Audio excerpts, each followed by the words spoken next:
Hello दोस्तों, कैसे हैं आप लोग। आशा करता हूँ आप सभी लोग ठीक होंगे। आज हम उत्तर प्रदेश के लोकगीत के बारे में जानेंगे। जैसे पूछा जाता है आला लोकगीत कहाँ गाया जाता है, कजरी कहाँ गाया जाता है, तो किस क्षेत्र में गाए जाते हैं, ये सभी हम आज देखेंगे। शुरुआत करते हैं अपने लेक्चर की। तो सबसे पहले हम देखेंगे कजरी के बारे में, जो कि बहुत इम्पोर्टेंट हो जाएगा। कजरी की हम उत्पत्ति की बात करें तो कजरी की उत्पत्ति हुई है मिर्ज़ापुर में। तो कहाँ गाया जाता है, तो पूर्वांचल के मिर्ज़ापुर क्षेत्र में यह गाया जाता है। किस महीने में गाया जाता है, तो श्रावण माह के महीने में ये गाया जाता है। ठीक है, कजरी पूछ लेगा कहाँ पे, तो पूर्वांचल के मिर्ज़ापुर क्षेत्र में यह गाया जाता है। किस महीने में, तो श्रावण माह के महीने में यह गाया जाता है। भाषा पूछे तो भाषा भोजपुरी में गाया जाता है। भोजपुरी के अतिरिक्त मगही व अवधी भाषा में भी यह गाया जाता है। भोजपुरी में तो गाया जाता है, उसके अतिरिक्त किसमें, मगही व अवधी में भी गाया जाता है। विषय वस्तु क्या है, तो इसमें दिखाया जाता है राधा कृष्ण के प्रेम प्रसंग को दिखाया जाता है। क्या रहेगी इसकी विषय वस्तु, तो राधा कृष्ण का प्रेम प्रसंग। जब राधा कृष्ण का प्रेम प्रसंग है तो रस कौन सा होगा, तो रस होगा श्रृंगार रस। तो कजरी लोकगीत में श्रृंगार रस की प्रधानता देखने को मिलती है। और पूछा जाता है कि महिला के समूह द्वारा गाया जाने वाले को क्या कहते हैं, तो उसे ढुलमुलिया कजरी कहते हैं। महिला के समूह द्वारा गाया जाने वाले को क्या कहेंगे, तो ढुलमुलिया कजरी कह देते हैं। क्या जाना हमने, कजरी कहाँ, तो पूर्वांचल के मिर्ज़ापुर क्षेत्र में। किस महीने में, तो श्रावण माह के महीने में गाया जाता है। किस भाषा में, तो भोजपुरी के अतिरिक्त मगही व अवधी में गाया जाता है। विषय वस्तु क्या होगी, तो राधा कृष्ण का प्रेम प्रसंग। इसमें रस कौन सा मिलेगा, तो श्रृंगार रस की प्रधानता देखने को मिलेगी। अब देख लेते हैं। कजरी के 4 प्रमुख क्षेत्र होते हैं जिन्हें अखाड़ा कहते हैं। पंडित शिवदास मालवीय अखाड़ा, जहांगीर अखाड़ा और अक्खड़ अखाड़ा और बैरागी अखाड़ा। तो ये कितने होते हैं, तो ये 4 क्षेत्र जिन्हें हम क्या कहते हैं, तो कजरी के अखाड़ा कह देते हैं। अब कजरी से संबंधित हम गायिका देख लेते हैं। तो पहला हो जाएगा मालिनी अवस्थी, इंपॉर्टेंट हो जाएगा। किससे संबंधित है, तो ये कजरी की गायक हैं। और हो जाएगा शारदा सिन्हा हो जाएगा। एक दो और हैं, उन्हें और देख लेते हैं। जैसे विंध्यवासिनी देवी, यह भी कजरी से संबंधित हैं। उर्मिला श्रीवास्तव और उषा गुप्ता, ये सभी हमारी हो जाएंगी कजरी गायिका हो जाएंगी। अब देख लेते हैं रसिया।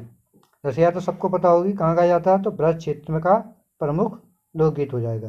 कहाँ गाया जाता है, तो ब्रज क्षेत्र में गाया जाता है। विषय वस्तु क्या होगी, तो इसकी विषय वस्तु राधा कृष्ण का प्रेम प्रसंग हो जाएगा। प्रमुख त्यौहार कौन सा हो जाएगा, तो प्रमुख त्यौहार हो जाएगा होली। अब देख लेते हैं बिरहा लोकगीत। बिरहा बिरहा गाया जाता है, पूर्वी उत्तर प्रदेश का लोकगीत है। अहीर समुदाय द्वारा मुख्य रूप से गाया जाता है। तो कहाँ का ये लोकगीत है, तो पूर्वी उत्तर प्रदेश का लोकगीत हो जाएगा। पहला प्रश्न, किस समुदाय के द्वारा गाया जाता है, तो अहीर समुदाय यानी यादव समुदाय द्वारा यह गाया व सुना जाता है। पारंपरिक विषय क्या होगा इसका, पति के विरह में उदास पत्नी का इसमें भाव होता है। क्या हो जाता है इसका विषय वस्तु, पति के विरह में उदास पत्नी का इसमें भाव होता है। इसके प्रथम गायक पूछ लिया जाए तो कौन थे, गाजीपुर के निवासी बिहारी यादव हो जाएंगे। कौन हो जाएंगे इसके प्रथम गायक, तो गाजीपुर के निवासी बिहारी यादव। रसिया देखा हमने कहाँ गाया था, तो ब्रज क्षेत्र का लोकगीत हो जाएगा। विषय वस्तु क्या है, राधा कृष्ण का प्रेम प्रसंग। और प्रमुख त्यौहार कब गाया जाता, तो होली के समय यह गाने गाया जाता है। बिरहा बिरहा पूर्वी उत्तर प्रदेश का लोकगीत हो जाएगा। किस समुदाय के द्वारा, तो अहीर समुदाय के लोगों के द्वारा गाया हुआ सुना जाता है। पारंपरिक विषय क्या हो जाएगा, पति के विरह में उदास पत्नी का भाव। प्रथम गायक कौन हो जाएंगे, तो गाजीपुर निवासी बिहारी यादव हो जाएंगे। अब देख लेते हैं फाग। तो फाग लोकगीत कहाँ गाया जाता, तो यह भी पूर्वी उत्तर प्रदेश में गाया जाता है। विषय वस्तु क्या है, तो प्राकृतिक सौंदर्य व राधा कृष्ण का प्रेम प्रसंग पर यह गाया जाता है। इसका विषय वस्तु भी क्या हो जाएगी, प्राकृतिक सौंदर्य व राधा कृष्ण का प्रेम प्रसंग। एक होता है हमारा सोहर, ये कहाँ गाया जाता है, तो ये हो जाएगा हमारा अवध क्षेत्र में। सोहर कहाँ गाया जाता है, अवध क्षेत्र में। तो किस उपलक्ष्य में गाया जाता है, तो इसका उपलक्ष्य यानी विषय वस्तु हो जाएगी, इसे बच्चे के जन्म पर गाया जाता है। तो कब गाया जाता है, जब बच्चे का जन्म होता है तब सोहर गाया जाता है। कहाँ, तो अवध क्षेत्र में गाया जाता है। अब देख लेते हैं आला, इंपॉर्टेंट हो जाएगा, सबसे ज़्यादा पूछे जाने वाला सवाल है। आला कहाँ गाया जाता है, तो बुंदेलखंड के क्षेत्र का यह लोकगीत हो जाएगा। कहाँ गाया जाएगा, तो बुंदेलखंड क्षेत्र में गाया जाएगा। किस भाषा में, तो ब्रज भाषा, भोजपुरी व अवधी भाषा में यह गाया जाता है। मोस्टली तो ब्रज भाषा में दिखता है, लेकिन भोजपुरी और अवधी में भी अब ये गाया जाता है। अब पूछ लिया चैती, तो चैती नाम से पता चल रहा होगा जी, चैत के माह में गाया जाता है। पूर्वी उत्तर प्रदेश का बनारसी, प्रयागराज और अयोध्या व गोरखपुर वाला क्षेत्र हो जाएगा जहाँ पर ये गाया जाता है। कहाँ? पूर्वी उत्तर प्रदेश के बनारस, प्रयागराज, अयोध्या व गोरखपुर में यह गाया जाता है। अब देख लेते हैं पनवारा और हजुलपात। तो यह बुंदेलखंड क्षेत्र के लोकगीत है। यह पनवारा नृत्य पर आधारित लोकगीत है। कहाँ गाया जाता है? तो पनवारा बुंदेलखंड के क्षेत्र का लोकगीत हो जाएगा। अब देख लेते हैं रागनी और ढोला। रागनी और ढोला कहाँ गाया जाता था? यह पश्चिमी उत्तर प्रदेश का लोकगीत हो जाएगा। कहाँ का हो जाएगा? तो पश्चिमी उत्तर प्रदेश। और पश्चिम में अगर पूछ लिया जाए कहाँ, तो आगरा व मेरठ इसमें मुख्य देखने को मिलेंगे। रागनी और ढोला कहाँ हो जाएगा? तो पश्चिमी उत्तर प्रदेश, आगरा व मेरठ मुख्य रूप से यहाँ पर ये रागनी गाया जाता है। अब हो जाएगा मरसिया। ये कहाँ है? यह गीत शिया मुस्लिम समुदाय द्वारा गाया जाता है। मरसिया की प्रस्तुति का आशय इमाम हुसैन, जो कि पैगंबर मोहम्मद के पोते भयो की शहजाद से हैं, ये रचनाएं दुख व्यक्त करती हैं। तो मरसिया किसके द्वारा गाया जाता है? तो मुस्लिम समुदाय के द्वारा गाया जाता है। रागनी और ढोला पश्चिमी उत्तर प्रदेश, पनवारा हो जाएगा बुंदेलखंड से। अब देख लेते हैं ईश्वरी भाग। तो यह गीत भी बुंदेलखंड क्षेत्र का लोकप्रिय है। हरताल ईश्वरी झांसी के एक लोकप्रिय कवि थे, जिनकी रचना ग्रामीण संस्कृति और बुंदेली लोक जीवन की झलक देती है। कहाँ गाया जाता है ईश्वरी? तो बुंदेलखंड का लोकप्रिय गीत हो जाएगा। नकटा कहाँ गाया जाता है? इंपॉर्टेंट है, कई बार पूछा गया। तो नकटा अवध क्षेत्र का गीत हो जाएगा। यह पूर्वांचल में गाया जाता है। तो कहाँ गाया जाता है? पूर्वांचल में गाया हुआ सुना जाता है। कहाँ का हो जाएगा नकटा? तो अवध क्षेत्र का लोकगीत हो जाएगा। अब हम देख लेते हैं प्रमुख चित्रकार और उनकी कृति। जैसे शिवानंदन नौटियाल, इनकी कृति कौन सी हो जाएगी? सत्यम शिवम सुंदरम। इंपॉर्टेंट है, कई बार पूछा गया। शिवानंदन नौटियाल का क्या हो जाएगी कृति? सत्यम शिवम सुंदरम। विश्वनाथ मेहता की हो जाएगी प्यासा ऊँट, सुहाग बिंदी और सृष्टि। ये किसकी हो जाएगी? तो विश्वनाथ मेहता की हो जाएगी कृति। और नंद किशोर की क्या कृति हो जाएगी? नंद किशोर शर्मा की कालीन, ट्रे और चीनी बर्तनों के डिजाइन। क्या हो जाएगी? कालीन, ट्रे और चीनी बर्तनों के डिजाइन। और महेंद्रनाथ सिंह की क्या हो जाएगी? कांगड़ा व काशी शैली की विविधता। क्लियर हो जाएगा। शिवनाथ नौटियाल की क्या हो जाएगी? सत्यम शिवम सुंदरम। विश्वनाथ मेहता की प्यासा ऊँट, सुहाग बिंदी और सृष्टि। और नंद किशोर शर्मा की कालीन, ट्रे, चीनी बर्तन के डिजाइन। और महेंद्र नाथ की क्या हो जाएगी? तो कांगड़ा व काशी शैली की विविधता। अब देख लेते हैं कुछ और संबंधित। रणवीर सिंह बिष्ट, अमृता शेरगिल आदि राज्य के प्रमुख चित्रकार है। कहाँ के हैं? तो ये गोरखपुर के चित्रकार हो जाएंगे।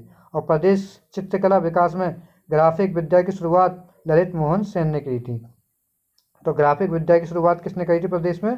तो ललित मोहन सेन ने करी थी। अब हम देख लेते हैं एक जिला एक उत्पाद, यानी वन डिस्ट्रिक्ट वन प्रोडक्ट। पूछा जाए इसकी शुरुआत कब की गई? तो 24 जनवरी 2018 को इसकी शुरुआत की गई। किसकी? वन डिस्ट्रिक्ट वन प्रोडक्ट, यानी एक जिला और एक उत्पाद की शुरुआत कब की गई? 2018 में। आगरा हम देखें तो आगरा किस लिए फेमस हो जाएगा? एक जिला एक उत्पाद में आ जाएगा, चमड़ा उत्पाद आ जाएगा। तो आगरा के लिए आ जाएगा हमारा चमड़ा। प्रयागराज मूज उत्पाद के लिए जाना जाता है। प्रयागराज का एक उत्पाद क्या हो जाएगा? वह हो जाएगा मूज उत्पाद। और आजमगढ़ में हो जाएगी ब्लैक पोट्री, जिसे बोलते हैं काली मिट्टी की कलाकृति। ये कहाँ हो जाएगा? तो आजमगढ़ में मुख्य शहर पड़ेगा निजामाबाद, वहाँ का ये हो जाएगा ब्लैक पोट्री।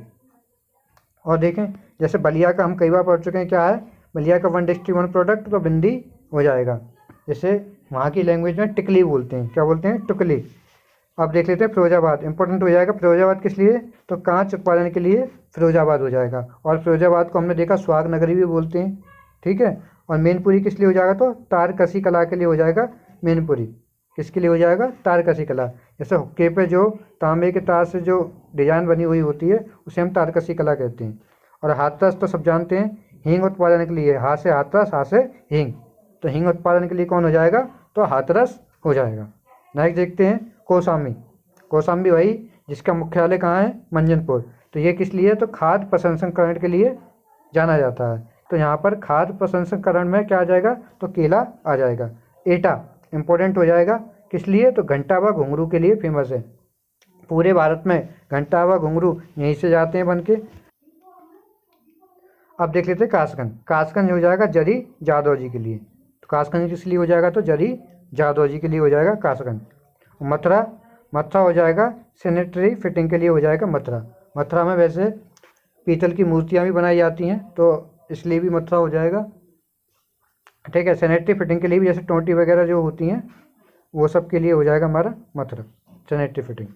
अब देख लेते हैं अलीगढ़। अलीगढ़ इंपॉर्टेंट ताले और हार्डवेयर के लिए, मुख्यतः तो ताले हो जाएगा, ताले के लिए फेमस है अलीगढ़। प्रतापगढ़, प्रतापगढ़ आंवला उत्पादन के लिए जाना जाएगा। और मऊ हो जाएगा हमारा वस्त्र उद्योग के लिए। ठीक है, और बरेली हो जाएगा जरी जादौजी व बांस उत्पादन के लिए। तो बरेली किस लिए हो जाएगा एक जिला एक उत्पाद में, तो जरी जादौजी व बांस उत्पादन। जौनपुर किस लिए फेमस है, जौनपुर हो जाएगा ऊनी कालीन यानी दरी के लिए हो जाएगा हमारा जौनपुर। और बदायूं हो जाएगा जरी जादौजी के लिए। तो बदायूं किस लिए हो जाएगा, जरी जादौजी के लिए। और गाजीपुर, गाजीपुर हो जाएगा जूट बॉल हैंगिंग के लिए। किस लिए हो जाएगा, जूट बॉल हैंगिंग के लिए। जबकि पीलीभीत हो जाएगा, पीलीभीत हो जाएगा बांसुरी उत्पादन के लिए। तो पीलीभीत किस लिए हो जाएगा, बांसुरी उत्पादन के लिए। और देख लेते हैं, जैसे बनारस का एक जिला एक उत्पाद क्या है, तो बनारस का हो जाएगा सिल्क साड़ी। बनारसी साड़ी हम जानते हैं फेमस है, तो कौन सी साड़ी हो जाएगी, बनारस की सिल्क साड़ी हो जाएगी। शाहजहाँपुर का हो जाएगा जरी जादौजी हो जाएगा। और श्रावस्ती का हो जाएगा जनजातीय शिल्प। तो श्रावस्ती का क्या हो जाएगा, जनजातीय शिल्प। और फतेहपुर का क्या हो जाएगा, तो बेड शीट्स हो जाएगा। इसका एक जिला एक उत्पाद क्या हो जाएगा, बेड शीट्स। ठीक है, आज के लिए इतने ही रखते हैं, बाकी हम कल देखेंगे। वीडियो पसंद आ रही है वीडियो को लाइक करें, और वीडियो को हो सके ज़्यादा से ज़्यादा शेयर करें, और हमारे चैनल को सब्सक्राइब करें। धन्यवाद।